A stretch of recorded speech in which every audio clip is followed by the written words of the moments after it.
اس حفظ کی خاطر آغوش آئیے اس کے بعد شیخ مزمل بن شیخ اسلم صاحب دیکھ لوں شعبہ حفظ.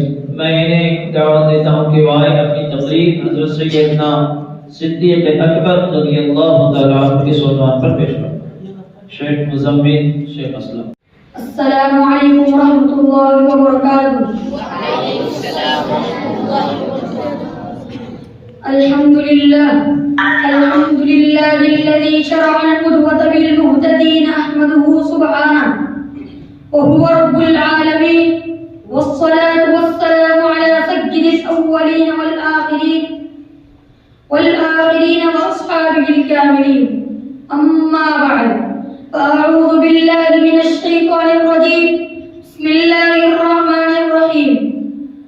وما محمد إلا رسول قد خلت من قبله الرسل أفإن مات أو قتل انقلبتم على أعقابكم ومن ينقلب على عقبيه فلن يضر الله شيئا وسيجزي الله الشاكرين.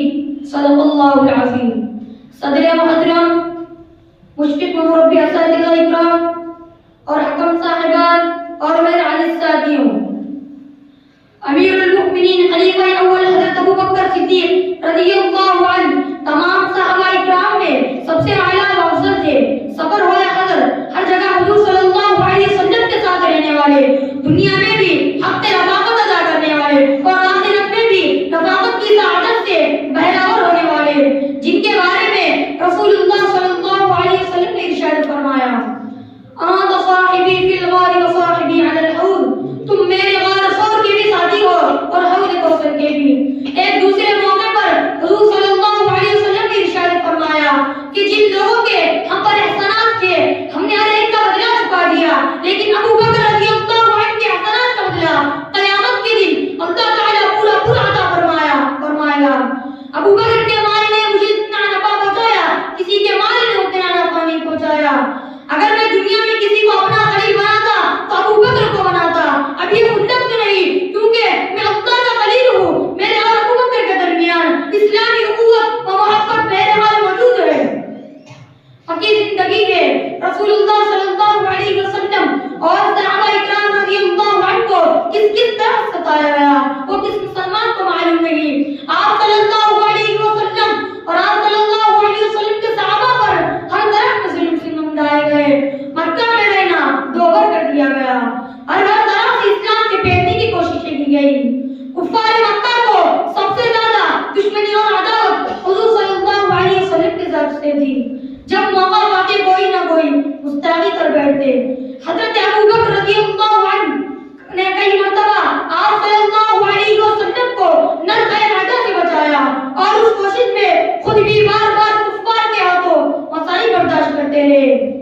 ایک مرتبہ کفار مکہ سے عین کعبے میں بیٹھے ہوئے رسول اللہ صلی اللہ علیہ وسلم کا ذکر کر رہے تھے کہ وہ ہمارے معبودوں کی مذمت کرتے ہیں. اتنے میں حضور صلی اللہ علیہ وسلم وہاں تشریف لے آئے. سب نے آپ کو گھیر لیا، آپ کے گلے میں چادر لپیٹ کر کھینچنا شروع کر دیا. کسی نے جا کر حضرت ابو بکر رضی اللہ عنہ کو خبر دی کہ اگلی صاحب کا اپنے ساتھی کو بچائیے.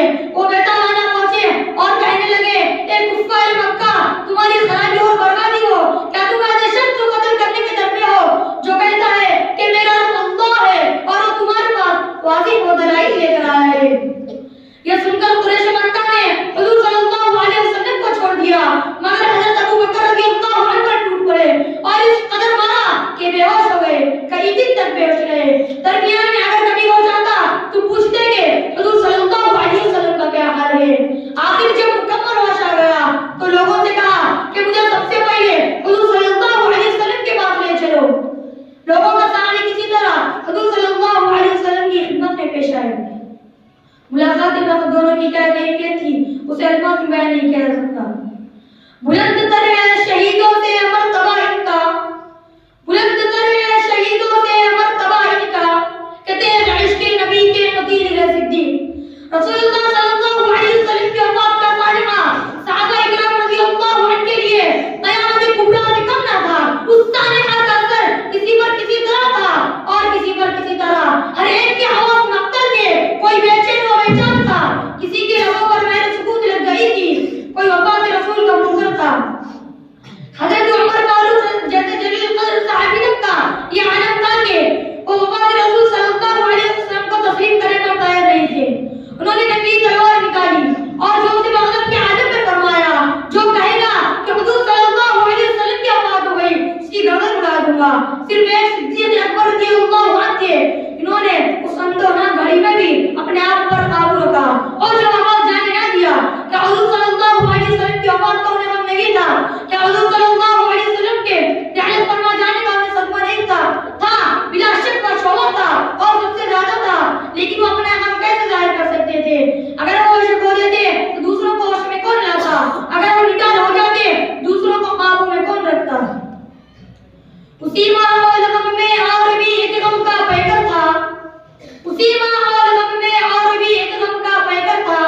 کہ جس کا نام نامی حضرت صدیق اکبر تھا، نہ تھا عشق رسول اللہ میں اس کا کوئی ہمسر، نہ تھا عشق رسول اللہ میں اس کا کوئی ہمسر، فراق یار کا غم تھا اسے ہر ایک سے بڑھ کر، جو غم صدیق کو تھا اس کو کوئی پا نہیں سکتا، جو غم صدیق کو تھا اس کو کوئی پا نہیں سکتا، رفاقت میں اس کے برابر کوئی آ نہیں سکتا۔